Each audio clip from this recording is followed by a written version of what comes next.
So in a previous video, I was discussing about Forever Cars. If you've been watching, right, and owning a scanner, OBD2 scanner, but just as important, right, is having the ability to work on your own cars and or the knowledge or at least the will, for the simple fact that you will save thousands and thousands of dollars. This is this is a fact, especially now that we're in a K-shaped economy where the rich are getting richer and pretty much everyone else is getting fucked. Excuse my language. And if you're one of these individuals that's been looking into getting into Forever Cars, or you want to just save some money, start working on your own shit. My father gave me a call maybe like a month ago, where his check engine light came on. He called me and said, "Hey, come scan this shit real quick." I scan it. His check engine light was flashing, right? Which is a sign for like bad injectors. Anyways, if you know about cars, that's like a telltale sign. Anyways, so I scanned the vehicle, and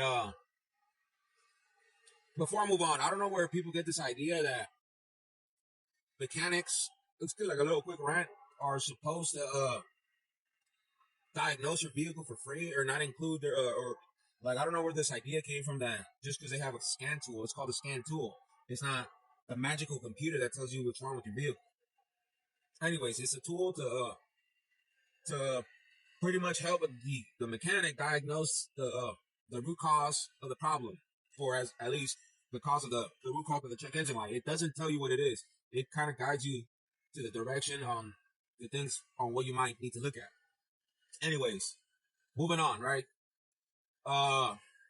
Yeah. So I scanned my father's vehicle. It needed an injector. I did some tests. It took me like an hour. You have to properly diagnose the vehicle. I didn't just plug in the scanner and, oh, look, it's got a misfire, right? Which it did have a misfire. But that's besides the point. So one of the injectors was stuck open, and it was dumping raw fuel into the engine. And for those who know about cars, raw fuel into the engine is like a no. That's like really, really, really bad. But we caught it on early. I think he called me like on the day of, and I came the following day. The injector was like 100 and I forgot 100 and some change, and yeah,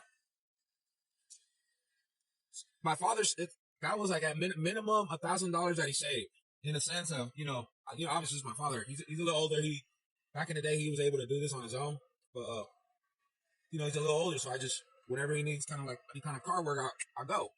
But the point is a perfect example on he saved over $1,000. He didn't have to tow the man, because when it comes to anything like that, driving your vehicle to the mechanic shop can actually cause more damage, right? Depending on the issue of the vehicle. Like, for example, dumping raw fuel into the engine. Anyway, so he saved at least out here a tow truck in the Bay Area, just from pickup to a shop, you're looking at least $150 to $250. Call it $200 just for even numbers. You say $200 on that. Diagnosis, another I would say like another $150. Part, and then wait time, and who the hell knew if he was able to. A lot of people assume as soon as their car breaks down, you just tow it to your mechanic shop, and then as soon as it gets there, they're gonna start working on your vehicle. That's not how it works. This shit takes time. Just because you need your car now doesn't mean that the mechanics are gonna make room for you to work on your vehicle. And that's another one where my father didn't have to go through any of that. And or same thing with me. When any of my cars breaks down, I don't have to go through any of that. And I've never gone through any of that, just because of the hassle. Like, to me, that's more of a hassle than to actually repair my own vehicle. Having to call a tow truck company, having to wait for them, having to ship my car, then having to go to the mechanic shop, and having them to diagnose, and hoping they're how do you say honorable mechanics, because mechanics do get a bad rep, and there's plenty of good mechanics. They're out there, but that's for a separate video. The point I'm trying to make is we didn't have to go through all this, and it was just a $200 out of pocket. I'm not gonna charge my father for my labor, so in grand total he saved over $800. take away the injector. And this is because prices went up. You know, the labor and mechanic, just everything has gone up in the past 2-3 years. You know, if that same vehicle had broken down maybe 5 years ago, that injector probably could have been like $70. And I just keep up with these prices, but you know, this shit starts adding up as the years go by. You know, just spark plugs, car troubles. You know, I had a flat the other day. You know, I always carry tools. That's another one. I just had a quick one to always have tools with you. I'm gonna make a video on that. But I had a flat tire, pulled out my jack, jacked it up, took out the pin, plugged the tire, was already was on the road in less than 10 minutes. And this is when people don't know how to work on their own cars, this turns, like I said in my previous video, an emergency into an inconvenience. And I don't know about you guys, I like my life to go smooth, or I try to have things in order so I don't have to struggle with shit like that, if that makes sense. And working on my vehicle, I learned, you know, as I go, as the years have gone by, and in over 20 years, I've never had to hire a mechanic. And number one, you know, I don't buy shit cars. And what I mean shit cars is, I don't buy ticking time bombs. Oh, check out my view. Check out my view. You guys are gonna be jealous. I'm about to go on this hike.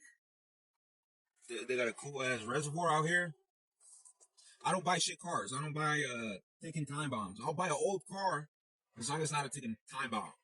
And what do I mean by ticking time bombs? Mercedes, all these disposable vehicles. I stick to Toyotas.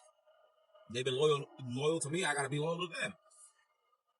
Oil changes, all that. Like I said, it adds up. Oh, check it out here. I'm about to.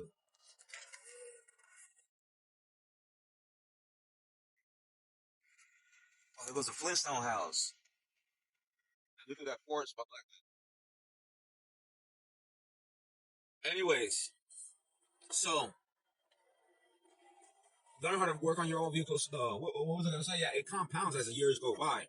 You know, in 20 years, I was saying earlier, I've never had to hire a mechanic, and that in itself has saved me. Like, I'd rather invest that money than to have, you know, than having to spend that $200-300 every 6 months or every year, or whenever how do I say, whenever your car needs servicing or it breaks down. And especially you guys that have families, right? You know, and you need or you have multiple vehicles, right? If you have a family, you I don't know. I just want to share this out there that you need to make it a priority to have these vehicles to repair your own vehicles. Hold on, here. Let me see.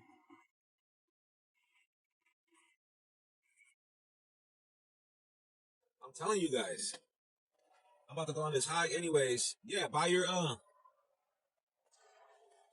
repair your own vehicles. I'm kind of going around. I get a little nervous, camera nervous, but yeah, learn to repair your vehicles. Don't stop stop pissing away money. You know, every dollar that you don't have to give away to somebody else that can be invested in your future, in retiring earlier, or in your children, is a dollar well spent, or saved. Anyways, that's it for today's video. I gotta go on this hike. I gotta look for some parking. But it's Monday. It's like 12 noon. I'm telling you guys, no credit card life, no debt, no driving hunks of shits, no car payments. That's a lifestyle I'm trying to at least preach so my children can have in their future. I would hate, you know, for my children to be lab rats like the rest of society. Anyways, that's it, and I'm gone. Peace.